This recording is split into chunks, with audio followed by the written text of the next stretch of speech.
2000, just as the PS2 was taking off, THQ released Danger Girl for the original PlayStation. Danger Girl is a licensed game based on the IDW Publishing comic book series of the same name. In this fictional universe, Danger Girl is the name of a secret agent for hire business, and the characters often find themselves in larger-than-life situations, similar to the likes of James Bond, Charlie's Angels, or Austin Powers, or Team America, or Danger 5. The team, at least in this game, is made up of Abby Chase, Sydney Savage, JC, Valerie, and Deuce. Danger Girl is played as a third-person shooter in the vein of Tomb Raider, Metal Gear Solid, or Siphon Filter, all very popular franchises that were just starting to make names for themselves around that era. You can sneak around and try to avoid detection, or in many cases, face your enemies head-on. The game starts you out before you even have a chance to familiarize yourself with the controls, confronted with an enemy. You have little choice but to fire rounds into him until he drops. Here you learn the first of many challenges you're about to face with this game. The controls take a lot of getting used to. It's not impossible to figure out, and soon you'll find that strafing with the L2 and R2 buttons and shooting might be the safest way to move through the game. You'll learn to rely on the auto-aiming feature because pressing R1 to enter a sort of sniper mode is only helpful if the target is at a distance and standing still. It doesn't help you to aim in close combat at all. Damage you take is unpredictable at best, and while you can make it through most of a level without hurting yourself too much, you'll be in for a surprise from time to time, and if you die, that's it. You start the whole level over again. There are no checkpoints, and even if it's your fourth attempt at a level and you know your way through it, the levels will take a fair amount of time to get through. Nothing will be done and over with in 5 minutes. Also, back to the poor controls, sometimes even the things you know are out to get you will still be a problem. The graphics are actually very impressive for the PlayStation 1. It's obvious that the team must have worked on prior PS1 titles and put everything they had learned into the game. Although many of the cutscenes are obviously pre-rendered, they also don't suffer from extreme amounts of pixelating compression as other PlayStation-era games I reviewed. The music seems to fit the game rather well, but the tracks seem very short and loop a lot during each level. Sometimes the game takes a while and can forget to load the backing track, having you walking around in silence for a little while before it picks back up. Sound effects aren't bad, though sometimes the compression is worse than others and can sound a bit like white noise when people are talking. No, Val. It's only a few low-ranking goons. I'll handle it. Huh? Over here! Abby? Not again! The voice acting isn't bad, but the editing makes it worse than it really is. The script writing, however, that's another story. When it comes to both graphics and the dialogue, or the story in general found in the game, that's where the problem sets in. Danger Girl was obviously a comic targeted at immature males who think that giant breasts make the woman great. I'm not gonna get on my SJW high horse, but come on, it's hard to argue any other point. It's safe to assume that almost every single review of this game used the word titillating somewhere in its write-up. Even the hostages you have to rescue immediately turn around and sound like 1920s construction workers in New York City. Get on now, bye-bye. Thanks, honey. I kept playing it in hopes the game's story would release me from my pain, but when I checked the manual, nothing. There's no story found in the manual.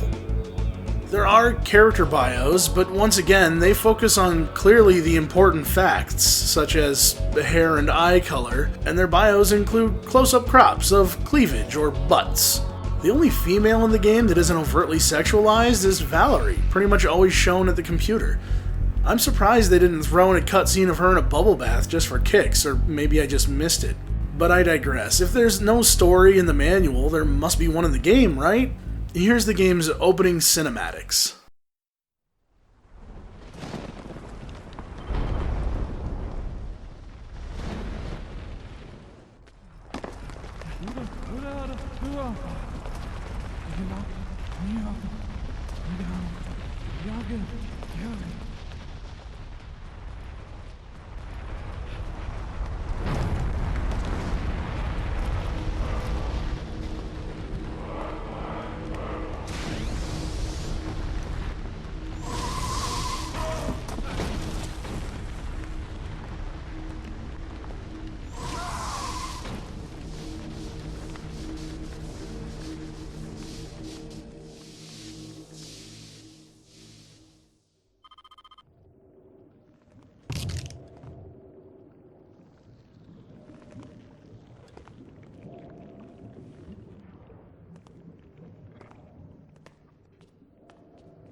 Okay, Deuce, I'm in.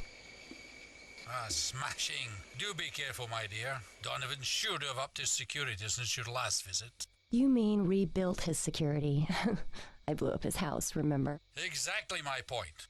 I'm sure he remembers as well. The scoundrel's goons are surely patrolling the entire jungle this time. Now see if you can find a place to install Valerie's systems link. That way we can monitor your progress from here. You did pack it, didn't you?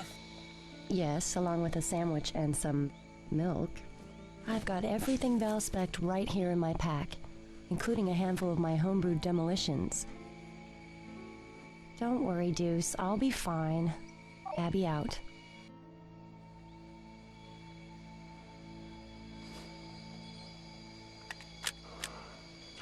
Huh?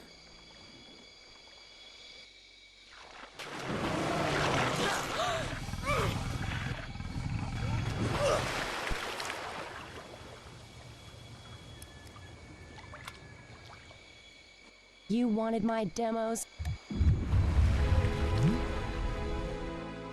You got 'em, pal.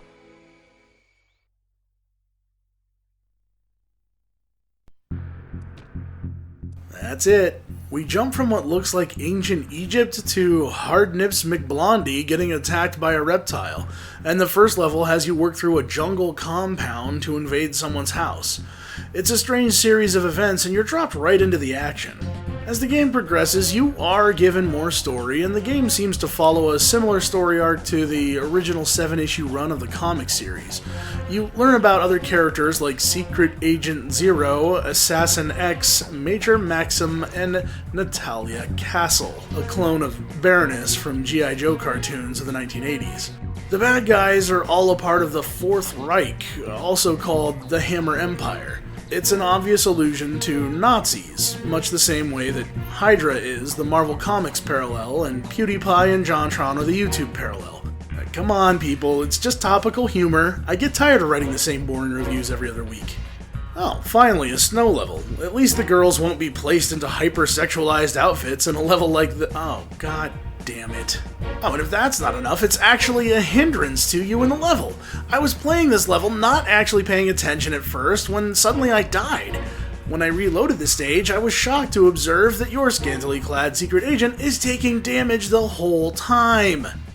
If you dressed appropriately, this wouldn't be happening. You brought this on yourself. All in all, this was another bargain bin game that I just couldn't pass up because I knew absolutely nothing about it. And I kind of still wish I didn't. Danger Girl does tell a story as you progress through the game, it has that going for it, but it's definitely not a new story to tell. And if you've ever seen an Indiana Jones movie or played an Uncharted game, you're already halfway there.